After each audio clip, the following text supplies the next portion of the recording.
আসসালামু আলাইকুম। Hello everyone, আপনারা সবাই কেমন আছেন? আশা করি ভালো আছেন ও সুস্থ আছেন।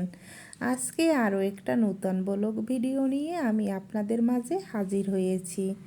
আর আপুরা ভাইয়ারা প্লিজ এখনও যারা আমার চ্যানেলে একটা লাইক কমেন্ট শেয়ার সাবস্ক্রাইব করেননি, প্লিজ আপুরা ভাইয়ারা আমার ভিডিওটা যদি আপনাদের একটু হলেও ভালো লেগে থাকে তাহলে অবশ্যই একটা লাইক কমেন্ট শেয়ার এবং একটা সাবস্ক্রাইব করে দিবেন।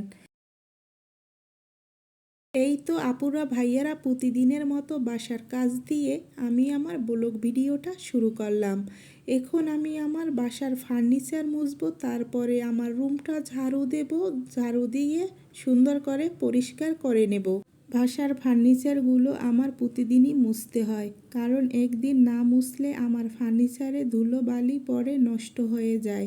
আমাদের বাসা রোডের সাথেই, দরজা জানালা খোলা থাকে, এই কারণে রোডের ধুলাবালি উড়ে সহজেই বাসার ভিতরে ঢোকে।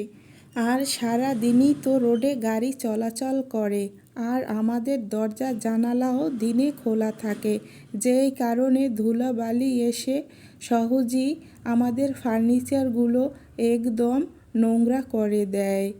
আপুরা ভাইয়ারা, আমাদের তো রোডের সাথেই বাসা, একদিন বাসা পরিষ্কার না করলে বোঝা যায় কতদিন যেন বাসা পরিষ্কার করা হয়নি।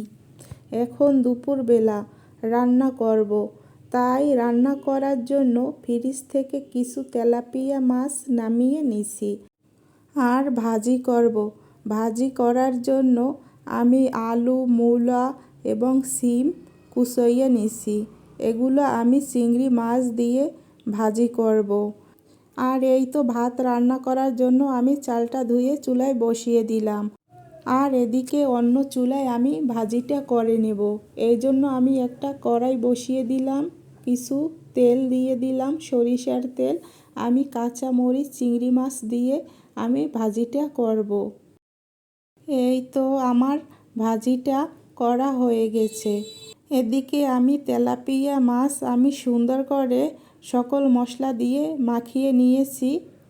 তারপর আমি একটা তাওয়ায় পরিমাণ মতো তেল দিয়ে দিছি। এখন আমি মাছগুলো আমি সুন্দর করে এক পিঠ ভেজে নেব। এই যে আমার এক পিঠ মাছ ভাজা হয়ে গেছে, এখন আমি অন্য সাইড আমি সুন্দর করে ভেজে নেব।